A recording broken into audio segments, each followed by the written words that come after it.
रेखा के पिता दिल्ली में किसी तरह अपने और अपने परिवार का पेट पाल रहे थे। पर एक दिन, अरे रमेश, तुम्हारी बेटी के तो समझो भाग्य ही खुल गए। वकील लड़के का रिश्ता आया है। अरे वाह, कब करना चाहते हैं शादी? वो लोग तो जल्द से जल्द ही करेंगे। बाकी शाम को मैंने रेखा को देखने के लिए बुला लिया है। तेरा घर छोटा है तो तुम लोग मेरे घर ही आ जाना। राकेश और उसकी बीवी सारी तैयारी के साथ रोहित और रेखा की शादी कर देते हैं। लेकिन अगले ही दिन, देखो रेखा, शादी भले ही हो गई है, लेकिन तुम ये मत सोचना कि मैं किसी जोरू के गुलाम टाइप रहूंगा। रेखा को रोहित की बात अजीब लगती है। मैं ये तो सोच भी नहीं सकती और ना ही चाहती हूँ, लेकिन शादी के अगले ही दिन इस तरह की बात की उम्मीद भी नहीं थी। रोहित रेखा के मुंह से ये बात सुनकर गुस्सा हो जाता है। अरे, काफी जबान भी चला लेती हो।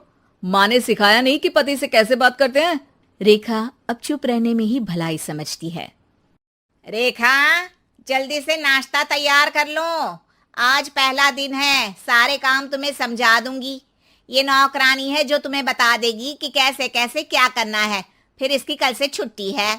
रेखा भी ससुराल में जी जान लगाकर काम करने लगती है। खाली समय मिलता तो पति के वकालत की किताब उठाकर पढ़ने लगती। ये क्या, जब देखो तब पढ़ती रहती है। अच्छा सुन, कल पिता के घर से 20,000 रुपये लेकर आना। मेरे छोटे बेटे की फीस भरनी है। लेकिन पापा क्यों भरेंगे उसकी फीस? अरे वाह जी वाह, पापा क्यों भरेंगे? तो ये बता, हम क्यों रखेंगे तुझे यहाँ? क्यों खाना देंगे फ्री में? अरे, क्योंकि मैं बहू हूँ इस घर की। तभी वहाँ रोहित आ जाता है। अरे वाह, बड़ी जबान चला रही हो। चुपचाप माँ जो कह रही है वैसा कर, वरना सामान उठा और जा अपनी झोपड़ी में। बेचारी रेखा क्या करती, पिता के घर जाती है, उनको सारा हाल बताती है। पिता भी जैसे तैसे पैसों का इंतजाम कर बेटी को ससुराल के लिए विदा करते हैं। देखा, अब कहाँ से आए पैसे? अरे बहुत माल है तुम लोगों के पास, बस सीधी उंगली से निकालते नहीं। नहीं नहीं माँ, पापा ने अपनी मोटरसाइकिल बेचकर पैसों का इंतजाम किया है। पता नहीं अब वो ऑफिस कैसे जाएंगे। अरे वाह भाई, ये भी हम सोचे। खैर, जैसे तैसे दिन बीतते हैं। रेखा जहाँ एक प्यारे से बेटे की माँ बनती है, तो वहीं उसका वकालत की किताब में ज्ञान और गहराता जाता है। हे भगवान, बुरे फंसे।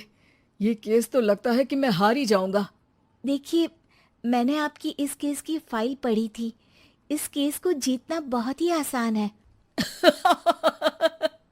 वाह भाई वाह, यहाँ वकालत की डिग्री लेकर भी मैं समझ नहीं पा रहा हूँ, और तुमने रोटी बनाते बनाते ही केस समझ लिया। अरे जाओ जाओ, जाकर मुन्ने को संभालो। केस मैं संभालूंगा। ए लड़की सुन, जाकर अपने बाप के यहाँ से 3 लाख लेकर आ। पूरा घर फिर से बनाना है। छोटे की शादी करूंगी तो छोटी बहू को कहाँ रखूंगी? पूरा घर तो तूने घेर रखा है। ऐसा मत बोलिए माँ जी, पापा इतना पैसा कहाँ से लाएंगे? अब तो वो रिटायर भी हो गए हैं। हाँ, तभी तो बोल रही हूँ, रिटायरमेंट के पैसे तो मिले होंगे ना। लेकिन वो अगर आपको दे देंगे तो बुढ़ापा कैसे काटेंगे? रोहित रेखा की बात सुनकर गुस्सा हो जाता है। ए सुन, चल अपना सामान उठा, अपना बच्चा उठा और निकल यहाँ से। रेखा के लाख आग्रह के बाद भी रोहित और उसकी सास उसे घर में नहीं रखते। पापा, मैं तलाक चाहती हूँ। बेटा, मेरे पास वकील के पैसे नहीं है। पापा, आप मुझे वकालत करवा दीजिए, अपना केस मैं खुद लड़ूंगी। इस बार रेखा के पिता भी उसे ससुराल ना भेजकर रिटायरमेंट के पैसों से वकालत करवाते हैं। और फिर एक दिन कोर्ट के बाहर, रोहित, आज तुम अपना ही केस हार गए, वो भी उस लड़की से जिसकी तुमने कभी कदर ही नहीं की। रेखा, मुझे माफ कर दो। मैं इतनी बड़ी अमाउंट कहाँ से लाऊंगा? मैं हर महीने पैसे नहीं दे सकता तुमको। पैसे वहीं से लाना जहाँ से तुम मेरे पापा को लाने के लिए मजबूर करते थे। एक पिता अपनी बेटी की शादी उसकी खुशहाली के लिए करता है, ना कि सारी जिंदगी कर्जदार बनने के लिए। अरे, मेरे ही बेटे की किताब पढ़ पढ़ कर ज्ञान बांट रही हो। वकालत की किताब तो ससुराल में ही पड़ी थी ना। बिल्कुल, यहाँ मेरी गलती रही। जिस पैसे से मैंने इसकी शादी की थी, मुझे वो पैसे पहले इसकी पढ़ाई में लगाना चाहिए था।